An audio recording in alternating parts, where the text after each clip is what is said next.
I cannot tell you how happy I am to be standing behind this podium.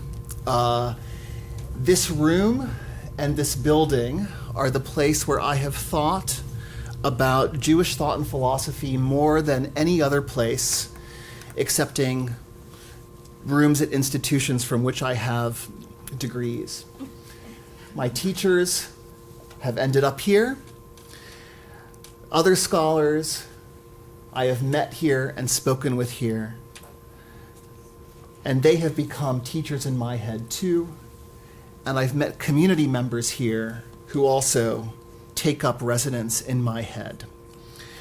So this is a kind of like, oh my God, I'm here behind this podium and I'm a little frightened. In this room, because of the fact that I have so many friends and teachers and I've gotten to know so many intelligent community members, in this room, behind this podium, I'm always a student. I can only be someone in this room who needs help.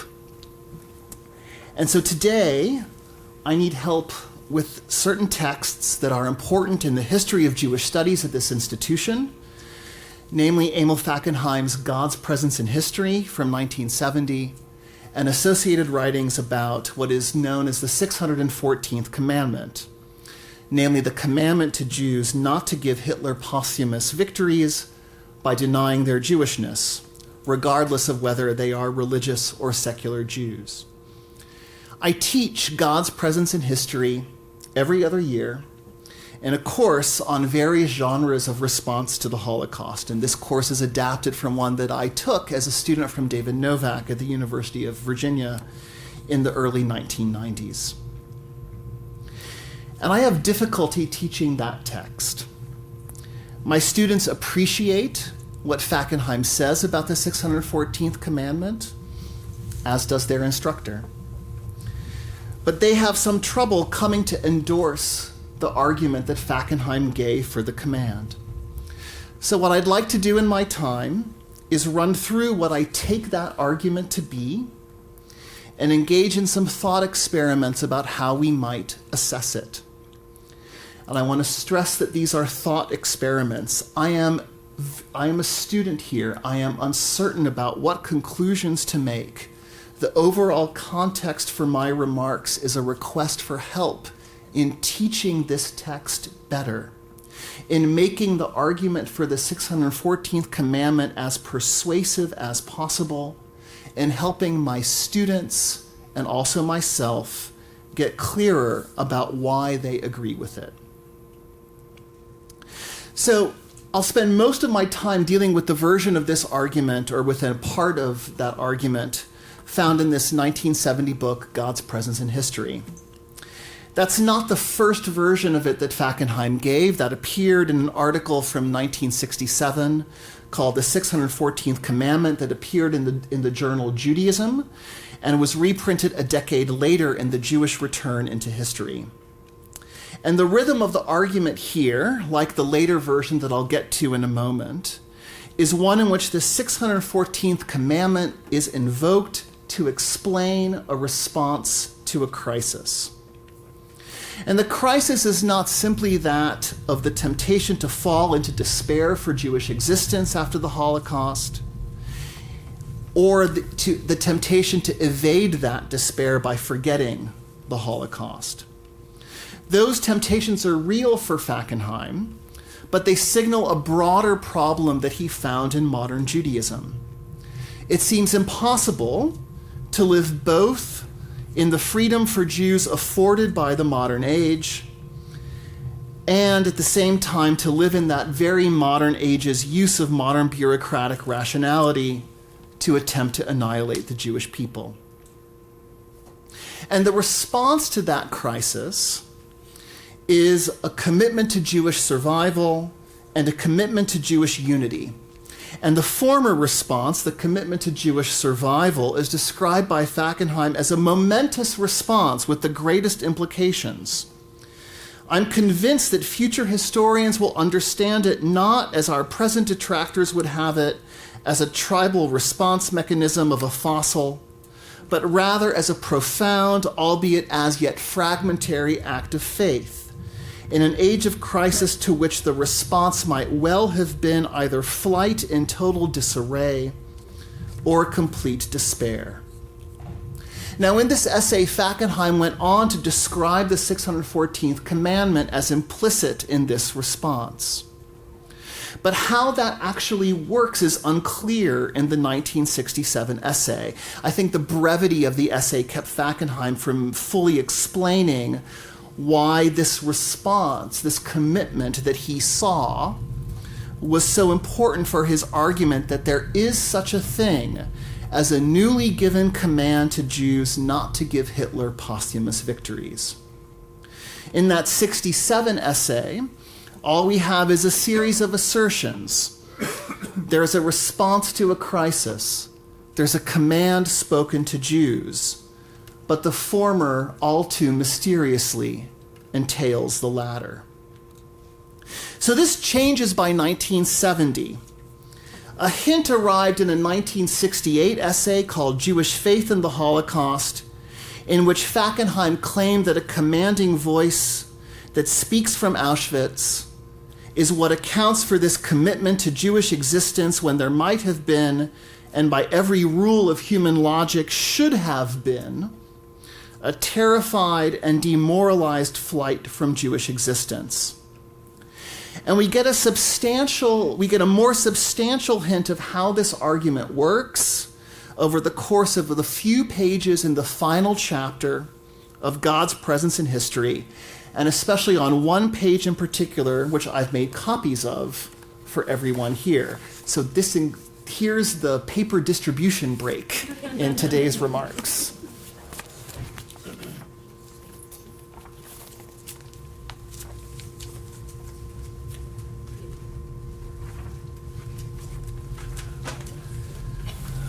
I was thinking about projecting the text, but I'm not very good with technology, so I'm sorry for this. So I'm going to read it out loud, and as it's being distributed, you can play catch-up in this text that's on the right side of the page that's being distributed. For 12 long years, Jews had been singled out by a hate which was as groundless as it was implacable.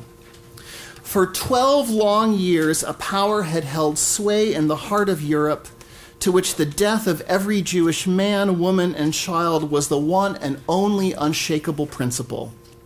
For 12 long years, the world had failed to oppose this principle. The world had failed to oppose this principle with an equally unshakable principle of its own. Any Jew, then or now, making normalcy his or her supreme goal, should have been, and still should be, in flight from this singled-out condition in total disarray. In fact, however, secularists no less than religious Jews have responded with a reaffirmation of their Jewish existence such as no social scientist would have predicted even if the Holocaust had never occurred.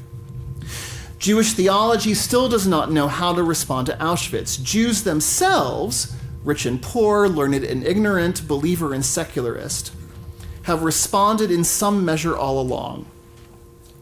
No doubt social scientists have their ready explanations. Persecution stiffens resistance. Humiliation causes pride in half-remembered loyalties. The ancient rabbis themselves suggest that Israel thrives on persecution. Such are the normal explanations, and in normal times they may well be right. The times, however, are not normal times. A Jew at Auschwitz was not a specimen of the class victim of prejudice or even victim of genocide. He or she was singled out by a demonic power which sought his or her death absolutely as an end in itself. For a Jew today, merely to affirm his or her Jewish existence is to accept his or her singled-out condition. It is to oppose the demons of Auschwitz, and it is to oppose them in the only way in which they can be opposed, with an absolute opposition. So remember that the problem of Fackenheim's 1967 essay was that he was unable to explain exactly why the response of commitment to Jewish survival was a response to the 614th Commandment, a commandment not to give up one's Jewish identity, a commandment not to give Hitler posthumous victories. The answer comes here, and it lies in what I would call, building on a quick sentence from Zachary Braderman's book, God After Auschwitz, it lies in what I'll call the imprudence of identifying Jewishly in public. I'm sure there's a less jargony phrase for that. I apologize for your indulgence, for its inelegance, and I thank you for your indulgence of me. Sorry. So, as Fackenheim had argued, secular and religious Jews are both invested in modernity. The modern era is what's made possible their freedom and emancipation. What the Holocaust does to that investment is make it seem foolhardy. Why should anyone identify Jewishly in the modern period if the anti-Judaism of modernity has been exposed by the Holocaust? If modernity means nothing other than the fact that another Holocaust is always possible? That's what's at stake in Fackenheim's claim that any Jew making normalcy his or her supreme goal still should be in flight from the singled-out condition. And even though this claim appears in a section of God's Presence in History on Jewish secularism, given Fackenheim's earlier claim that all Jews are invested in modernity, whether or not they choose to practice any religious Jewish identity, it stands to reason that we should read this as pertaining to all Jews. All rules of prudence would dictate that seeking normalcy is for our good, whether we are religious or secular Jews. And since any religiously Judaic or culturally Jewish self-affirmation goes against the desire to seek normalcy, one would ordinarily, logically think that such self-affirmation is not to be pursued. Indeed, when one sees it happening, one would ordinarily, logically think that a community's interest would be in squelching it. The fact that such self-affirmation was indeed pursued in the 1950s and 1960s, in the building of institutional life in the diaspora, in the support for Jewish life in the State of Israel, in the flourishing of Jewish culture and literature, in everything that this program in Jewish studies studies, is something that needs to be explained. What could drive a group of people to do something that makes so little sense? What could drive a group of people to do something that opens them up to the risk of being maligned, attacked, or killed? This is what the 614th Commandment explains. If no naturalist paradigm of explanation can narrate just why and how post-Holocaust Jewish culture not only existed but also flourished, then only a supernaturalist paradigm will do. Although Fackenheim rightly refused to equate the speaker of the 614th Commandment, what he called the commanding voice of Auschwitz, with the God of the Jewish tradition. So this then is Fackenheim's argument in a nutshell. We have the right, when analyzing large-scale, imprudent performances of Jewish identity, to describe them as responses to a supernaturally given command. So while this kind of argument was, I think, new with Fackenheim, the data point under consideration about the flourishing of Jewish life in North America in the 50s and 60s was not new. In 1961, in an important article published in Commentary magazine, Eugene Borowitz of Hebrew Union College had described the actions of American Jews during the previous decade as follows. Still, even in the presence of communal nothingness, they knew what needed to be done. There must be Jewish schools for Jewish children, Jewish centers for Jewish youth, synagogues and temples for, of all people, them. There must be organized Jewish communities, if for no other reason than that they might work together to rescue other Jews from refugee camps, from lands of oppression, or wherever they were in distress. And like Fackenheim a decade later, Borowitz interpreted this interpreted this along a theological register.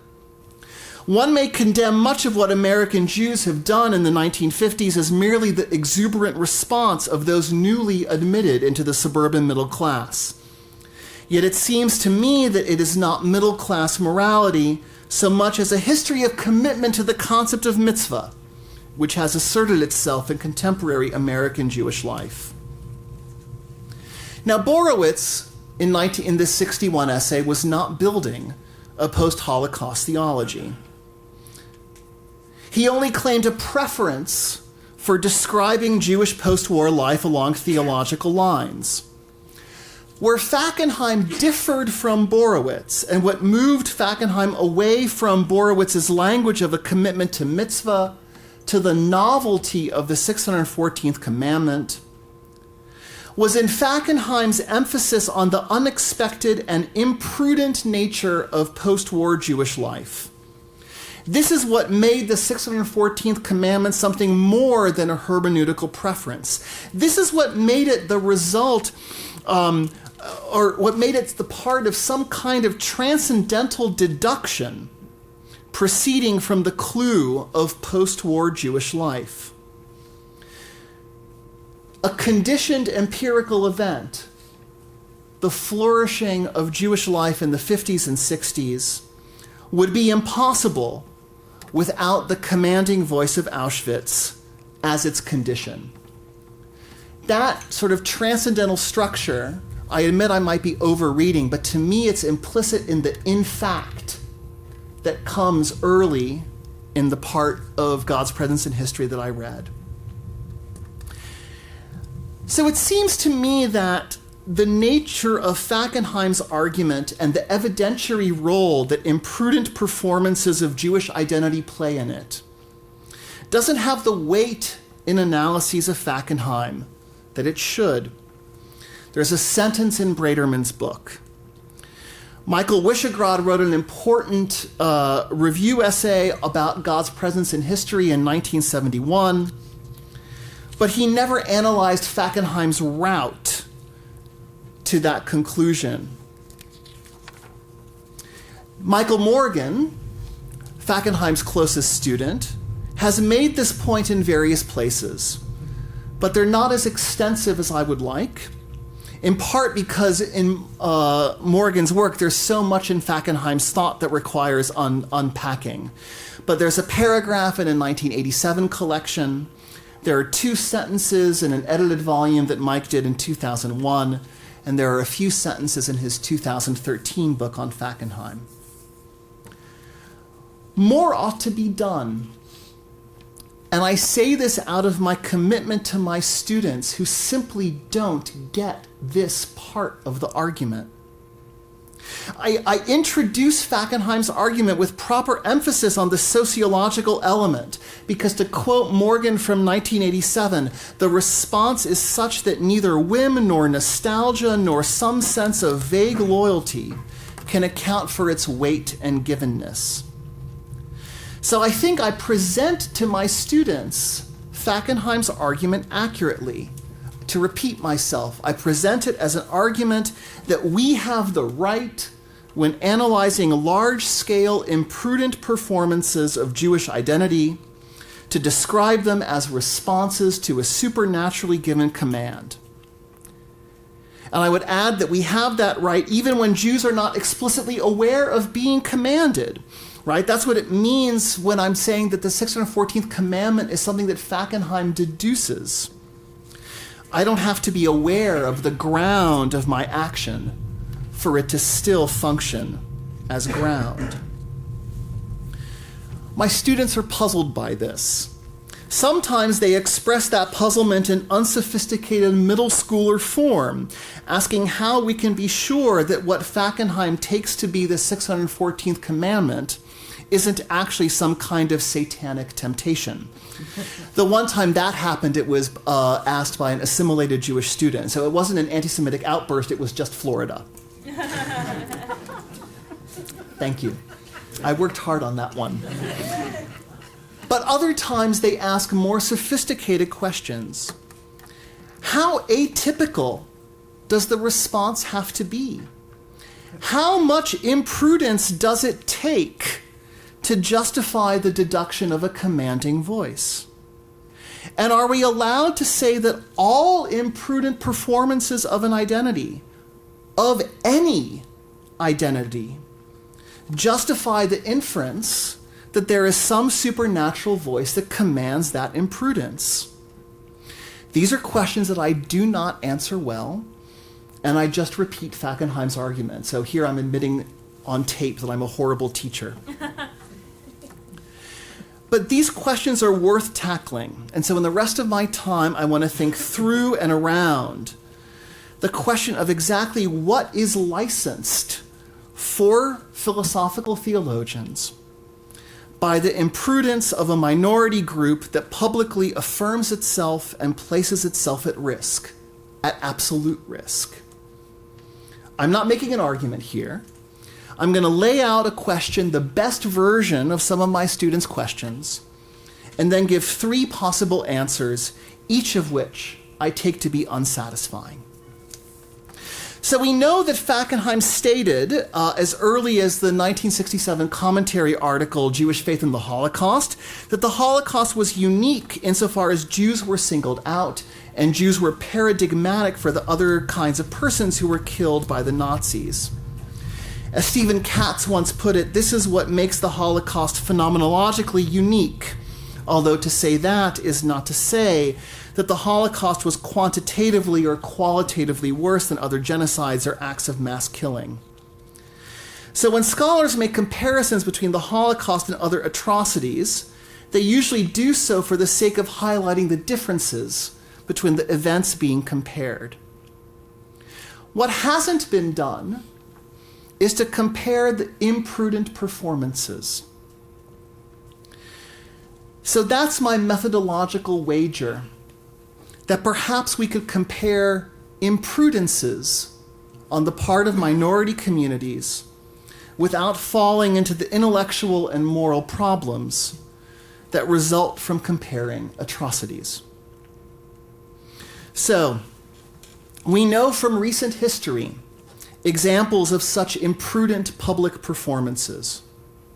When protesters at rallies organized under the Black Lives Matter rubric stand in front of police in response either to police shootings of unarmed African Americans or the failure to indict those officers, they're engaging in a risky public performance. Who knows what the persons in riot gear will do, after all? And if you think that the answer to that question is probably not much if you're peacefully protesting, I'm happy to, in Q&A, move the scene from Ferguson in 2014 or Baton Rouge in 2016, after the shooting of Alton Sterling there, to the march from Selma to Montgomery in 1965. And a generation ago, when AIDS activists would take part in rallies demanding government action, they also took risks of getting fired from their jobs, of being outed, of being arrested, etc. To what extent might these imprudent performances of African American or gay identity serve as theological clues? What can be deduced from these scenes, and to what extent would any valid deduction look like the deduction of the 614th Commandment from the imprudent performances that Fackenheim found in 50s and 60s North America? I'm not quite sure what the proper method for comparison would be. It's a hard wager for me to make, but I'm going to continue on it for the sake of my students. But it's not as if one can just look at the historical data and find some kind of evidence of command talk. Because for Borowitz, it mattered not one iota that Jews in the 1950s might not have used the language of mitzvah when they were building Jewish centers for Jewish youth. Their actions said enough. They were engaging in an ethos of mitzvah without ever having to think about it, in Borowitz's phrase. Similarly, it mattered not to Fackenheim that secular Jews did not use the language of commandedness. They were obeying the 614th Commandment regardless. And so I don't think it matters that the men and women who participated in ACT UP in the 1980s explained their participation as Charles King did by saying, "At last there was something I could do, I could fight back. And even if we didn't win, I wouldn't be going down alone." Or as Greg Bordowitz said by describing ACT UP as a very erotically charged place to be. Likewise, it matters not that one of the co-founders of the US #Black Lives Matter movement, Alicia Garza, claimed that if we deeply believe in the values that the US was founded on, freedom, equality, justice, democracy, that requires the belief that everybody's life is sacred. So she used the language of sacrality, but not commandedness. The only thing that matters is the imprudence of the cultural performance. That's the only evidence that Fackenheim needed in order to deduce the supernatural command. No statement of intended meaning by actors is required. All right, there are 3 options to proceed, and there are probably more that y'all can teach me after I'm done. Option 1, multiply the commanding voices. In other words, why not talk about a commanding voice of Ferguson, or a commanding voice of Selma, or a commanding voice of St. Vincent's Hospital to refer to the largest AIDS ward in New York City in the mid-1980s? We could do this because of the formal structure of Fackenheim's argument. When members of a minority group engage in a public performance of that minority identity, bringing risk to themselves, that action is not explainable by any social scientific framework. Only a supernatural framework can explain it, and therefore the commanding voices are legion. Yet that seems wrong for 2 reasons. First, Fackenheim was clear in the passage I read out that during normal times, acts of resistance can indeed be explained through social scientific means. Humiliation causes pride, etc. Fackenheim never wrote that imprudent identity performances are always evidence of supernatural commands. There are indeed times when they are only evidence for what social scientists have to say about group belonging and the cultural forces that strengthen and attenuate group belonging. Those are normal times. So why couldn't one say that Ferguson in 2014, or Baton Rouge in 2016, or New York in the 1980s, or any other city that had a die-in sponsored by ACT UP? Why couldn't one say that those are also normal times? I'm not entirely comfortable with the dismissal of that, though, saying that these other things I'm trying to compare the 50s and 60s Jewish life with are normal times. One of the alleged social scientific laws that Fackenheim cited is that persecution stiffens resistance. But it would be foolish to narrate the gay rights movement in terms of its power growing as a result of persecution. The beginning of the AIDS pandemic was a different kind of motor of resistance. It was not normal times. Similarly, it's unclear to me that the sustained nature of protests in Ferguson marks normal times, in part because, as Senator Claire McCaskill of Missouri and others attested, the hot nature of those protests in the weeks after the shooting of Michael Brown was a response to the military style of policing in Ferguson that had been going on. In other words, I think that some kind of border between normal times and not normal times is necessary just so that commanding voices don't become so legion that they're ordinary. But I find it difficult to offer criteria for distinguishing between normal and non-normal times. The second problem with multiplying the voices is a kind of flight to universality. If we're going to say that there are multiple commanding voices out there speaking to minorities and grounding their acts of resistance, then what's left of the specific minority that is Jewishness or Judaism?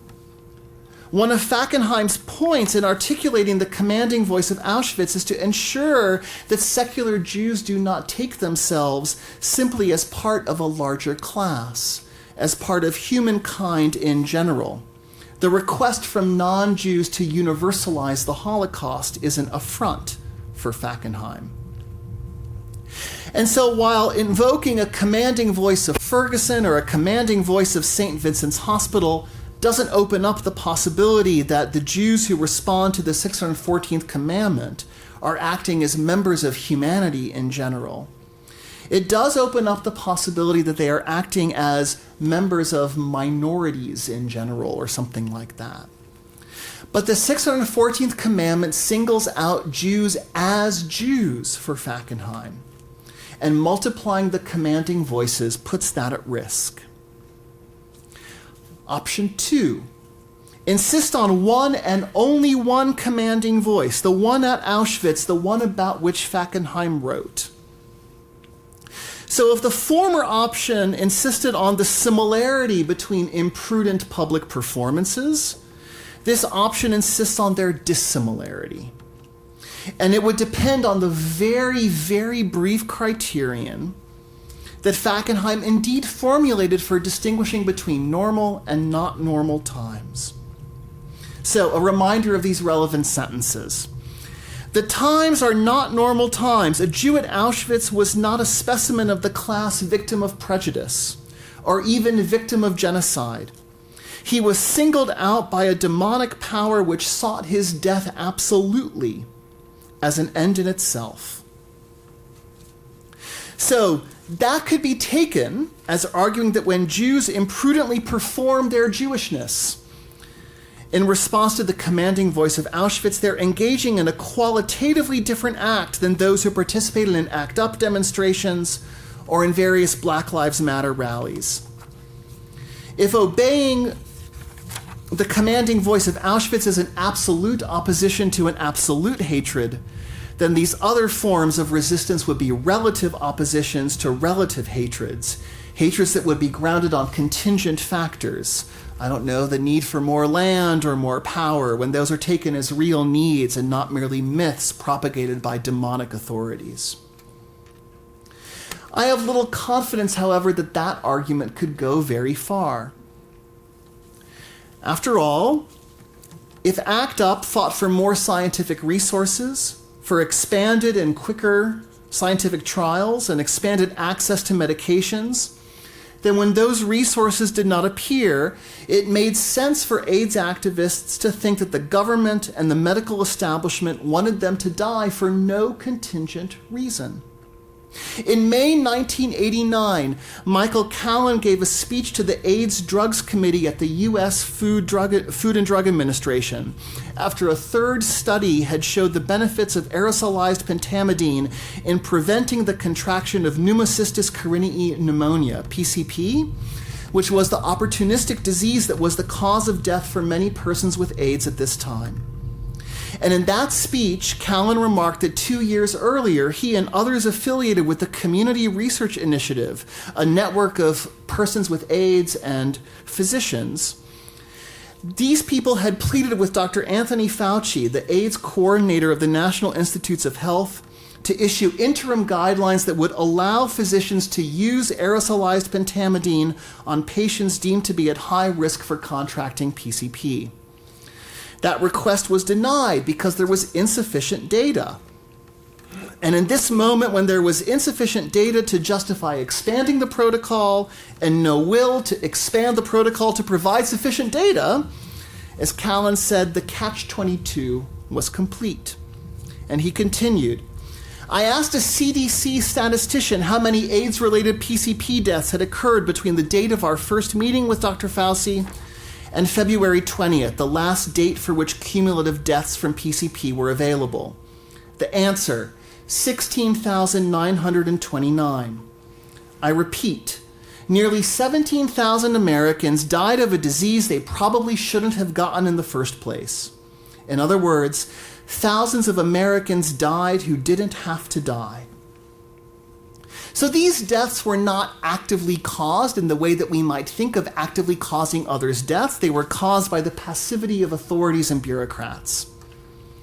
And yet, despite that key difference from the deaths in the Shoah, I hesitate to see how that is different from the useless mass death that Fackenheim tried to get across with the phrase, a demonic power that sought its death absolutely as an end in itself. In other words, the absolutely is what's common here, even though you might say that for those who died of AIDS, for whom Callan is referring to, that you wouldn't say that the demonic power sought those deaths.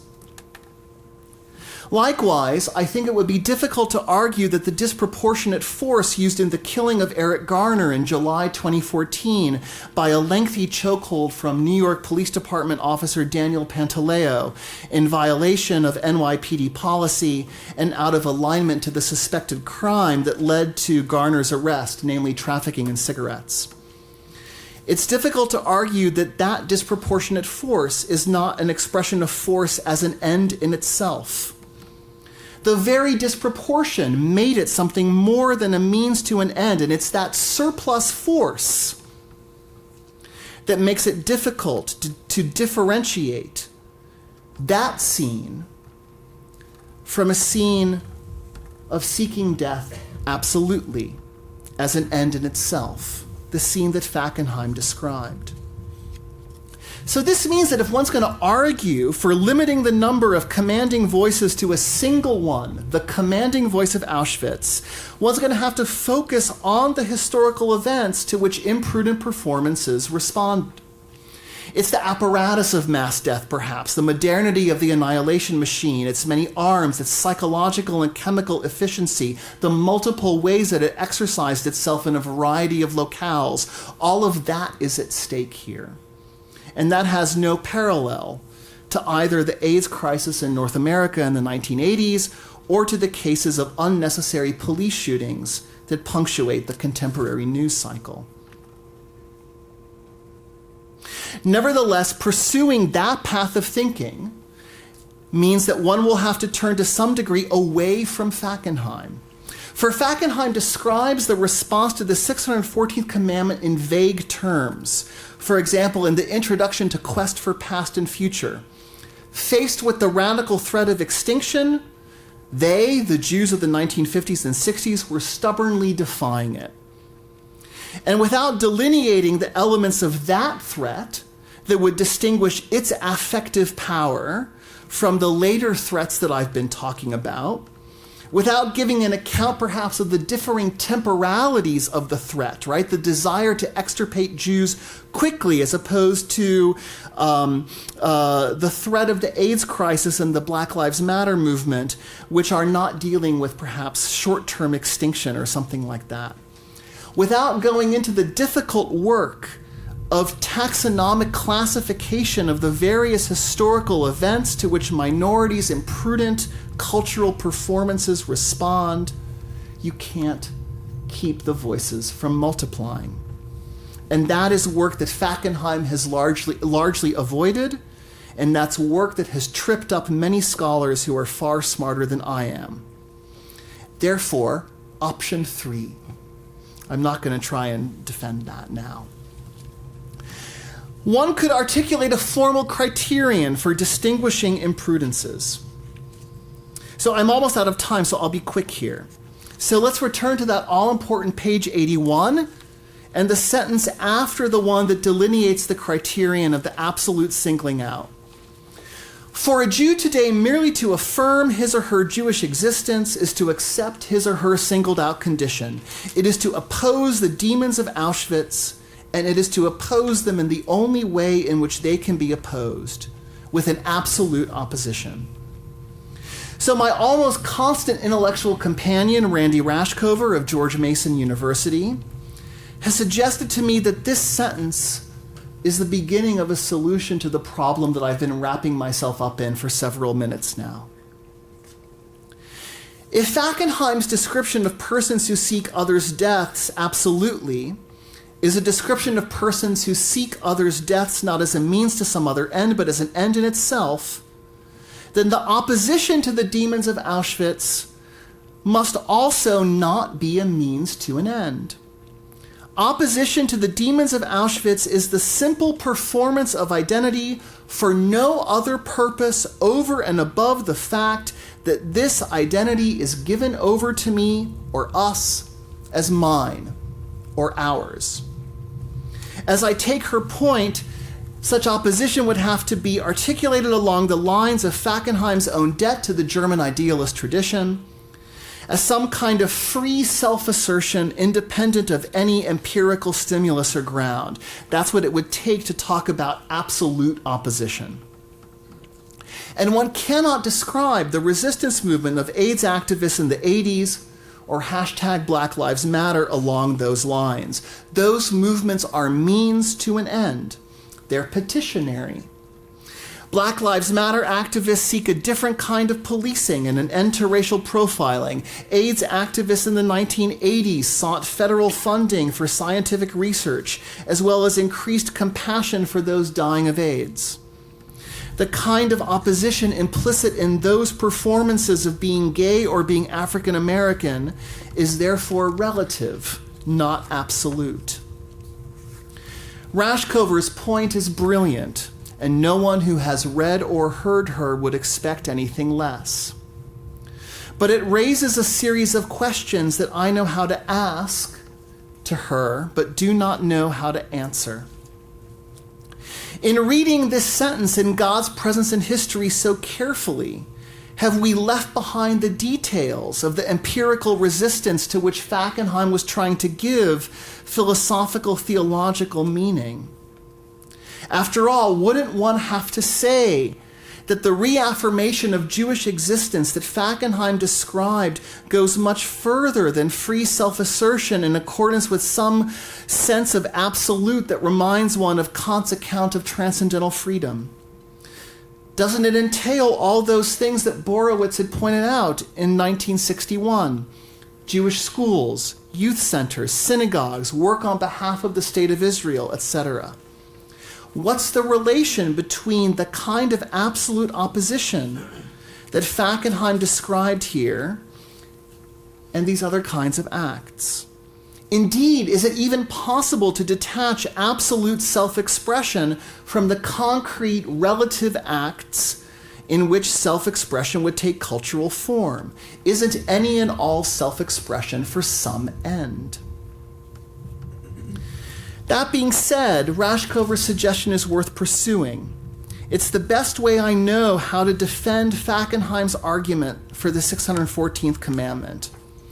And figuring out how to defend that argument, if it can be defended, is necessary.